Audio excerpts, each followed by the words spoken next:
Mag, ano? Hindi pwedeng lakihan. Hindi, ano lang, 5. Pwede ka exercise, pwede na yan. Hindi pwede Laki laki na nga ito, ang laki pa rin. Okay lang. Sinsili na lang ito. Pwede, pero ito yung tatapalan mo, yan, kakapal lang.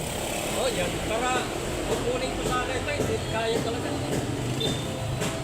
Pwede naman habulin mo. Halos 10 na yan. Alos 10 na. Oo, kitang-kita na yun sa labas. Aha. Sige, sige. Saka itong layout na ito, marami na nga akong tatapalan yan. Oh. Oh, marami. Sige, tsagain mo lang pagsilsil. Kasi 5 lang na kasi sa plano. Oo. Inano ko nga, ginawa ko para hindi naman gaano halata yung pag sa labas.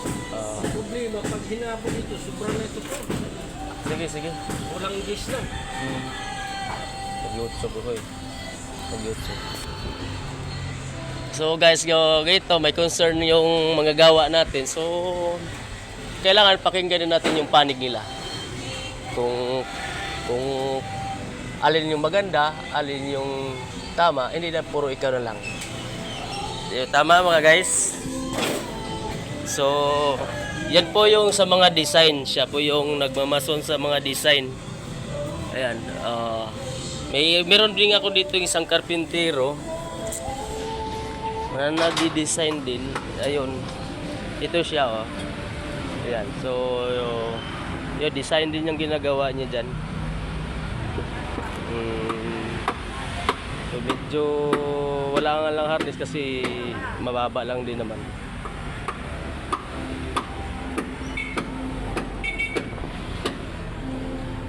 So,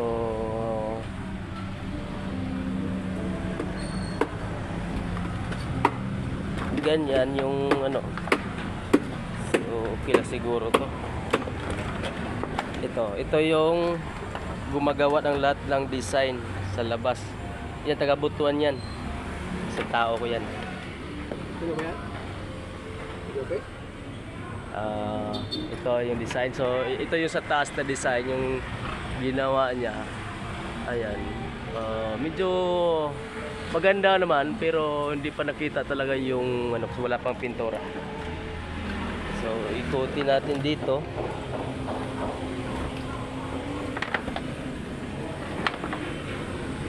Ikutin natin.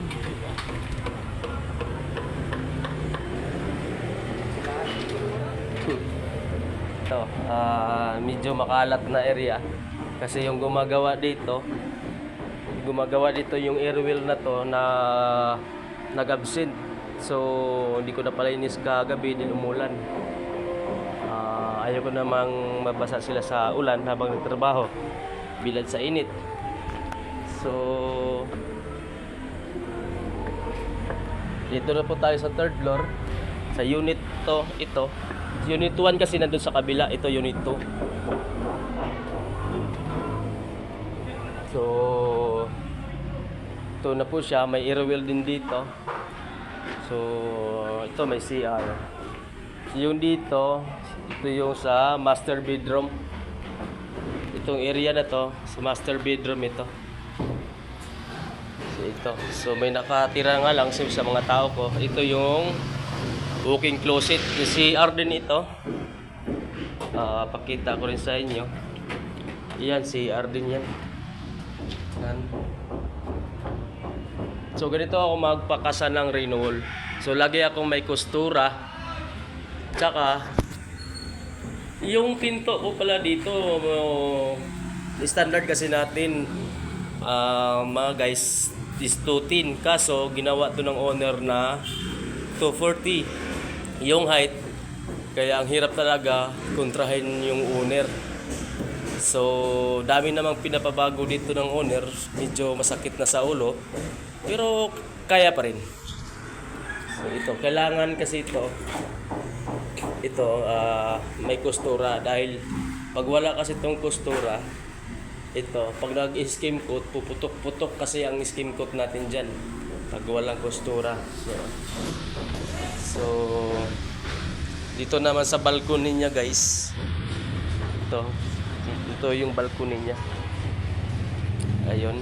So, ilalagay dyan Itong sukalo nito salamin. Salamin ang ilalagay dyan. So meron akong groove na ilalagay dyan. So hindi pa naayos. Ito po yung kabunang design niya. Ayan, mahaba po yan. Ito, yan mga design niya. So,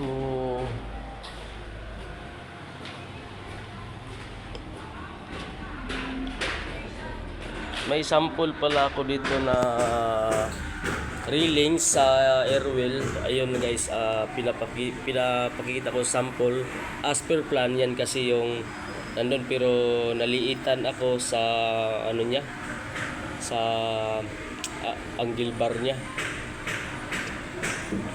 o sa flat bar.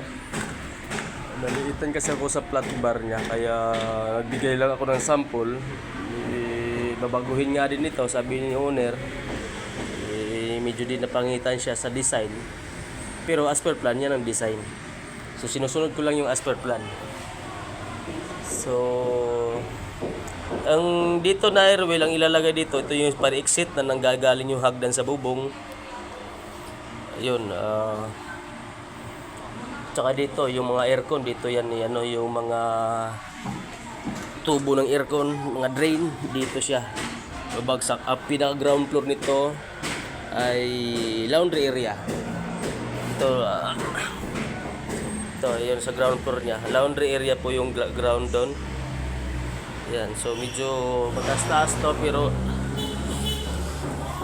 hindi pa kasi ano to, kumbaga hindi pa kasi to halos tapos, mga 75% pa lang, no? So itong butas naman ito guys, itong butas na to, ito yung nakalagay sa plano na elevator, maliit na elevator. Siguro di pa ako nakakita nito, pero siguro hydraulic lang ang magpapatakbo nito, hindi tulad sa elevator na mga malalaki na may makina. Pero di ko sure guys. So dito medyo malaki-laki pa yung gawin, kasi ito guys, ayun kasi ang pebbles sa plano, as per plan, pebbles itong hagdan. Kaso binabago ng owner, ginawa niyang tiles, pero wala pang update kung ano ang tiles ang ilalagay dyan. So dito naman guys, ito naman yung kwarto patabi ng bedroom, master bedroom. So medyo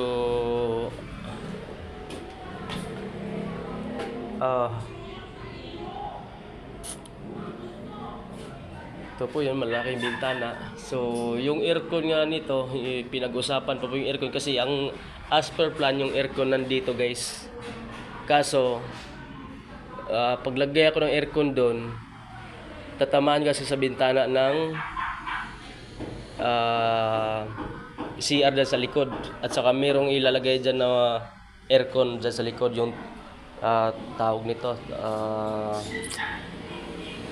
yung flat na aircon, hindi ko lang naalala yung ano, yung pangalan. So yun guys, yung mga tao ko pala, ang inaakyat nila na mga gamit sa pag-akyat, kalo lang guys. Yung ano, wala namang equipment na ano, wala kaming equipment na pang paakyat na sa materials, kundi kalo lang.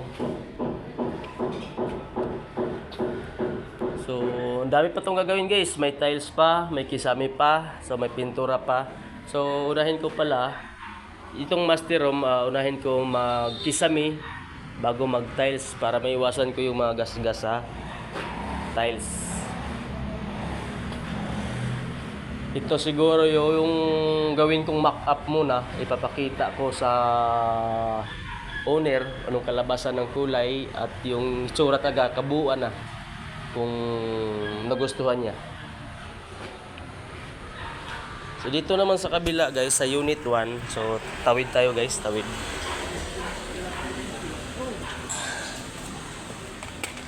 Dito tayo guys, okay. Ito naman yung unit 2. So ito, unit 2, ito naman yung isang master bedroom. sa Unit 2. So pagpilian ko sila, ang aking mock-up doon sa Unit 1 or Unit 2. Basta ito, master bedroom ako ang magpa-mock up. So ito din yung walk-in closet pero hindi pa siya yun, mayroon pang gagawin, dami pa. So nagkulang lang ako ng renewal. So mamaya siguro ang gabi may deliver. So Lunes pa ako makapag-start dyan ng asintada. Dito naman na area guys, ito yung mga lagayan ng sabon, mga powder or ano lang ilagay dyan ng owner. Basta sa plano, as per plan, yun yung sa mga powder ilagay dyan. Yan, so ito may malaking bintana. So as per plan maliit siya. As per plan. So hindi nagustuhan yung owner na maliit, pinalakihan niya. So yan po yung kalabasan niya.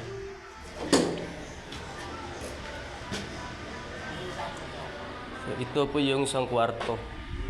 Ito po yung isang kwarto, guys. May aircon din siya dito sa taas na to. Kaso pinag-usapan pa naman yung aircon na yan kasi ang baka mamaya ang gusto ng owner tower, pero nakalagay sa plano yung bintana lang nakalagay, pero gusto niya i-tower. So hindi ko muna sinilagyan ng bintana. Sisipingin ko lang yan kung ituloy yung bintana na aircon. So yung electrical hindi ko pa gawa nung mga CO, kulang pa yung CO ko, nag-order pa ako ng CO. Mga Johnson box. Yung mga wire hindi ko pa mga switch hindi pa ako nakapag-order. Kasi mga guys, mag-order kasi ako guys. Inaantay ko kasi yung tulad niyan guys, no. Tulad niyan. Yan wala sa plano yung junction box na yan. Gusto ng owner ibaba ng 20 cm galing sa flooring 20 cm. Pero yung standard niyan guys 30 cm, di ba guys?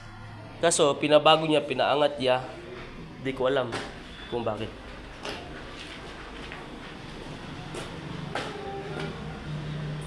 Ito naman yung CO. Ito naman yung sa TV. Sa TV yan guys.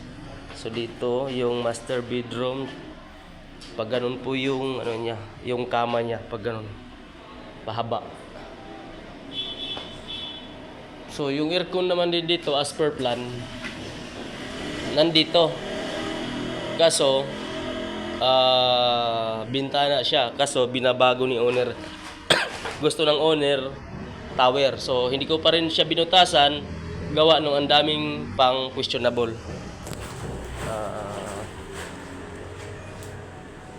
Yun guys, medyo 75% na ako. So siguro mga November ko na itong project na to para makalipat na ako ng ibang site. Salamat guys, thank you for watching.